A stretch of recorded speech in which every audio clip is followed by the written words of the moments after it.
Hi everyone, সকলকে পয়লা বৈশাখের অনেক শুভেচ্ছা। জানি পয়লা বৈশাখ অনেক দিন আগেই চলে গেছে, কিন্তু আমি ভিডিওটা লেট পোস্ট করছি, কি আর করা যাবে। যাই হোক, এসো তোমাদেরকে দেখাই পয়লা বৈশাখে বাড়িতে কি ব্রেকফাস্ট হচ্ছে। এখানে লুচি আর আলুর তরকারি হয়েছে। লুচিটা সাজিয়ে নিই প্লেটে। এবার এটা নিয়ে গিয়ে বারান্দার ঘরে বসে বসে খাবো।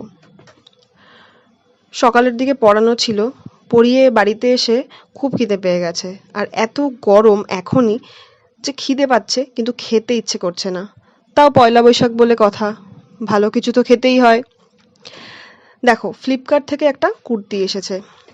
এটা অনেক দিন আগেই এসে গেছে, আমি আর খুলে দেখিনি কুড়েমি করে। কুর্তি অর্ডার করেছিলাম মেরুন কালারের, কটনের।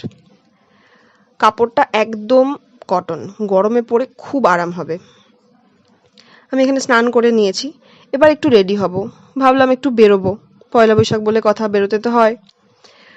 হঠাৎই প্ল্যান হলো। আমি এখানে মোদি কেয়ারের সানস্ক্রিনটা ইউজ করছি। আর গরমে কোথাও বেরোলে আগে সানস্ক্রিন ইউজ করাটা মাস্ট সবার ক্ষেত্রে।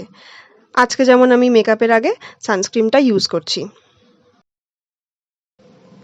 দেখো, এই ব্যাগগুলোর মধ্যেই আমি আমার মেকআপের সব জিনিসপত্র রাখি। আরও 2-3টে বক্স আছে, সেগুলো আলমারিতে রাখা আছে, ওগুলো আর বের করিনি। তো ফাইনালি আমি রেডি হয়ে গেছি। আর রেডি হওয়ার পর আমার মনে পড়েছে যে আমি নেল পালিশই পরিনি। ফ্যানটা অফ করে নিই, নয়তো নেল পালিশ পরতে গেলে সব নেল পালিশও জমে যাবে আর ঠিক করে পরাও হবে না। পুরোনো নেল পালিশটা আর তুললাম না, যেটা পরেছিলাম আগে ওটার উপরেই পরে নিলাম, কারণ সেম কালার, আগেও এটাই পরেছিলাম। চলো, আমি এখন বেরোবো, আর নেক্সট ভিডিওতে তোমাদের সাথে শেয়ার করব যে আমি কোথায় যাচ্ছি। সবাই খুব ভালো থেকো।